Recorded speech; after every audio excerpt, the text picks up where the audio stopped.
انور زیب صاحب سره موجود یم سپیشلی د باجوړ په حواله سره د دوی ډیر خدمات دي او په باجوړ کې چې کوم نیو اپډیټ دي په دې حواله سره به انور زیب صاحب سره خبرې کوو. سر نننی جرګه په حواله سره ګرانډ جرګه وشوه څه ویل غواړئ؟ زه د خپلو دلته د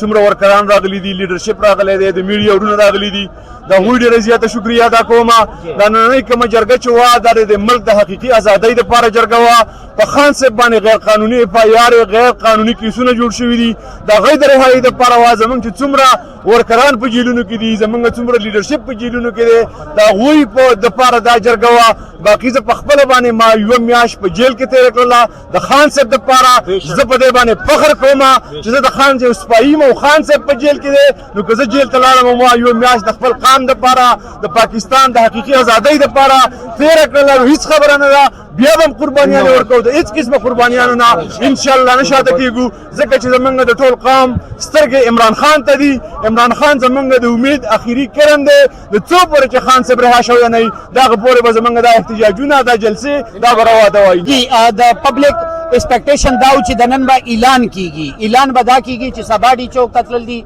اډیاله جیل ته تلل دي هغه اعلان ونه کړی شو. څه امید دی؟ منګه لیډر عمران خان دی.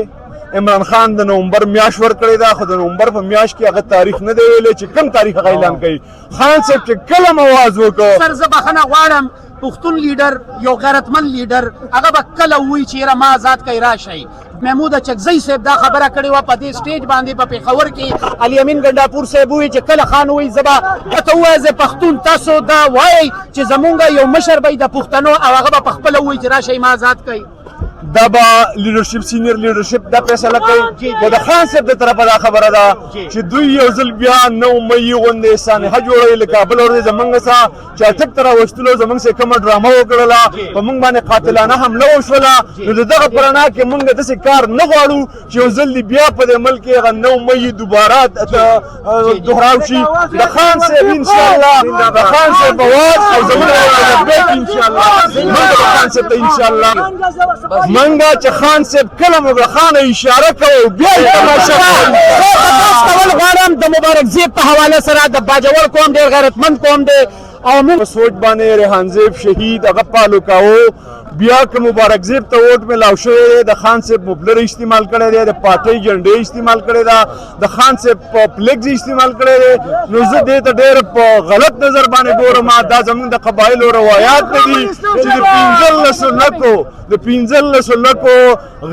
غیرو قبایلو هغه ضمیر پروشي وکړه د هغوی ضمیر یې خرڅ کړه حالانکه قبایل ضمیر پروش نه دي. نو زه دا عمران خان تصویرو په یو کې د ریحان زیب اوس هغه وایي چې زما د ریحان زیب ووټو د همدردۍ ووټو د عمران خان ناجي پلیز دا ووټ د عمران خان و دا ووټ د عمران خان دی دې ودرېږي ته په خپله باندې پته ولګېږي دا ووټ د ده دی که دا د عمران خان دی. یو جهان مننه. رحمان رحیم یو خدای چې مبارکبادي ورکوم چې زمونږ نن کومه مشانه جلسه وشوه زمونږ ټول ورکران په هغې کې لکه مطلب ګډون کوم منسټر د امین خان ګنډاپور اسد قیصر او شرم خان نو دا زمونږ چې کوم دی دا خو نن لاعمل یو جرګه وه یو فیصله وه نن لاعمل لاین اف اکشن به چې کوم دی دې نه پس به کېږي چونکې نن دا عوامي جرګه وه عوامي جلسه وه دې کې مشاورت او مشرت شوی دی نو انشاءالله تعالی په دې نومبر کې به انشاءالله یو فاینل راونډونه انشاءالله چې څومره زموږ لیډرشپ په فضا کوي کینی به خپله کوي او انشاءالله تعالی ورکر انشاءالله د عمران خان د مونږ انشاءالله هر وخت که شپې اواز کوي که د ورځې اواز کوي مونږ ریډي یو ځکه عمران خان انشاءالله تعالی دا د عمران خان دپاره پاکستان دپاره عالم اسلام عظیم لیډر دپاره مونږ دا قربان هم شو دا هېڅ سودا نه ده دا وړه سودا ده انشاءالله تعالی. ډېره مننه جي ډېره مننه.